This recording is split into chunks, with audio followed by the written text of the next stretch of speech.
Welcome to JOGG Deep Dive, where we explore the stories behind the headlines.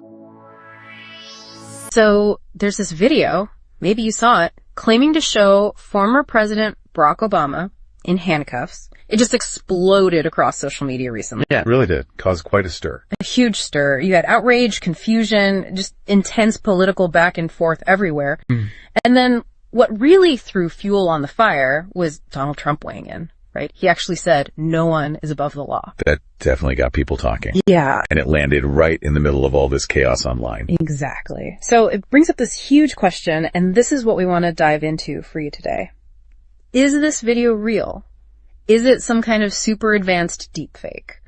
Or, is it part of something bigger, some kind of calculated story? And why now? Why did it gain so much traction? Right. And what's fascinating, I think, and what we really want to unpack for you isn't just the video itself, like what it shows.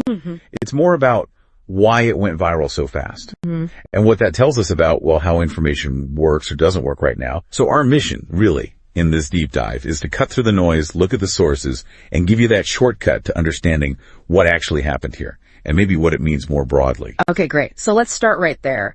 For anyone who maybe missed the actual video, what did it show? What were people seeing? Well, the video itself, it looks pretty polished, actually. It appears to show Barack Obama, seemingly in handcuffs, being escorted.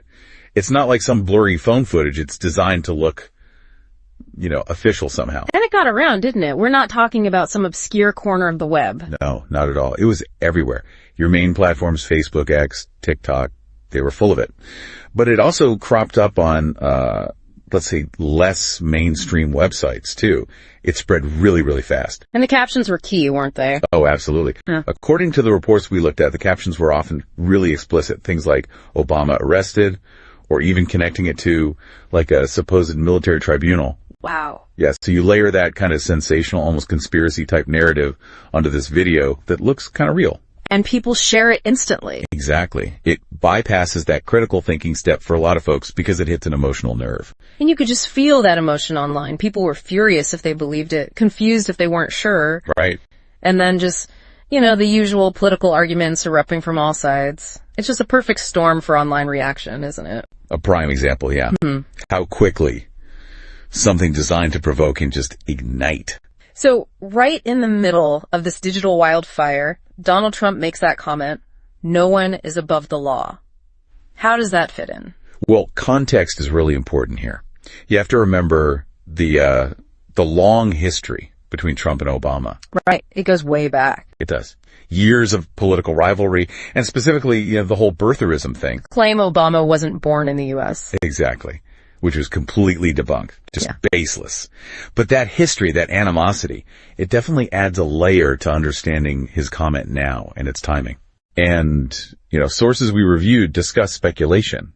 And it is speculation about why he might have said it then. Was it political strategy? A way to distract? Maybe rally his base? Okay. We don't know the motive for sure. Yeah. But that context and the speculation around it are part of the story reported by the sources. We're clear we're just relaying that reported speculation. Got it. So, with all this going on, the video, the captions, the political commentary, the absolute crucial question is it real or is it fake? That's what everyone wanted to know. And thankfully, the major fact-checking organizations jumped on it fast. We're talking Snopes, the Associated Press, Reuters. The big names in verification. Exactly. They did really deep dives analyzing the video itself. And what did they find? Were there giveaways? Yes. Their conclusion was unanimous. It's a fake, a fabrication. They pointed to several telltale signs you often see with manipulated video. Like what? Things like digital artifacts, little glitches or inconsistencies in the image that just don't look right if you know what to look for. Yeah. Also, unnatural movements. Sometimes the way the person moves is a bit stiff or maybe too fluid. It just feels off. Right, not quite human. Sort of. And even things like mismatched lighting. Does the lighting on Obama actually match the background scene? In this case, analysts said no. Interesting. So it's these subtle clues. Subtle, but definitive for experts. But what's really striking here is how good this technology, deepfake tech, has become. It's getting harder to spot for just anyone scrolling through their feed? Much harder. These aren't just simple edits anymore. We're talking AI, sophisticated algorithms trained on hours of footage. Learning how someone moves, talks. Exactly. Their expressions, mannerisms, the results can be incredibly convincing, especially if you're just glancing quickly. Okay, so it's definitely fake. Someone made this. What do the sources say about who might be behind creating something like this and why?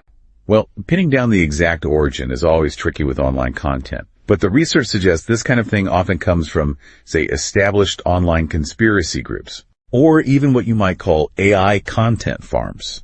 These can be groups, sometimes quite organized, churning out provocative content. And the goal? What's the motive? It seems to be a mix, usually. Spreading misinformation, definitely. Trying to manipulate political opinions, that's likely in there too. Stirring the pot politically. Right. And honestly, sometimes it's just about clicks. Creating something outrageous that people will share, generating traffic, maybe ad revenue, clickbait on a potentially damaging scale. Mm-hmm. And the sources also note this isn't happening in a vacuum. This fits a pattern. It has ties to other similar hoaxes and disinformation campaigns we've seen before. So it's part of a bigger picture, which brings us to maybe the broader implications. This specific Obama video is one incident, but what does it tell us about the state of, well, information and truth today? Yeah, I think zooming out is really important here. This incident, it really highlights, I think, a couple of worrying trends. One is the erosion of trust in media, trust in what we see online. Because things that look real might not be. Exactly. And the other is the depth of political polarization. The fact that a video like this could spread so fast and be believed by so many on one side while dismissed by the other, it shows how divided things are. Which leads to the question for you listening right now. How do you navigate this? How do you protect yourself from falling for this kind of misinformation? It's tough. The sources stress critical thinking, but that's easy to say. With deepfakes, it's not just about checking one fact. It's about recognizing manipulation tactics. Like being skeptical of anything that causes a really strong emotional reaction. That's a big one. If something makes you instantly angry or outraged, pause. Ask why. Cross-reference the claim with multiple reliable news sources. Don't just share it immediately. Look for those visual clues you mentioned. Yeah, look for weird glitches, unnatural movement, bad lighting, although that's getting harder. And always consider the source. Who posted this? Do they have a history of accuracy, or are they known for spreading sensational stuff? It's about building a kind of digital resilience. Right. So, just to hammer home the key takeaway for you, that video claiming to show Barack Obama being arrested, it's not real. Fact checkers and official sources have confirmed it's a fabrication. Absolutely. It's another stark reminder of the manipulative content that's out there. Which means we all need to be more careful, more critical. Definitely. Heightened digital literacy, just being cautious, questioning what you see. It's essential now. Critical thinking isn't optional anymore when you're online. So here's a final thought to leave you with, something to mull over. We see how quickly and easily these AI-generated fakes can be created and spread around the world. The speed's incredible. But fact-checking, debunking, that takes time, effort, painstaking work. So you have this asymmetry, right? Fake news travels fast, truth travels slow.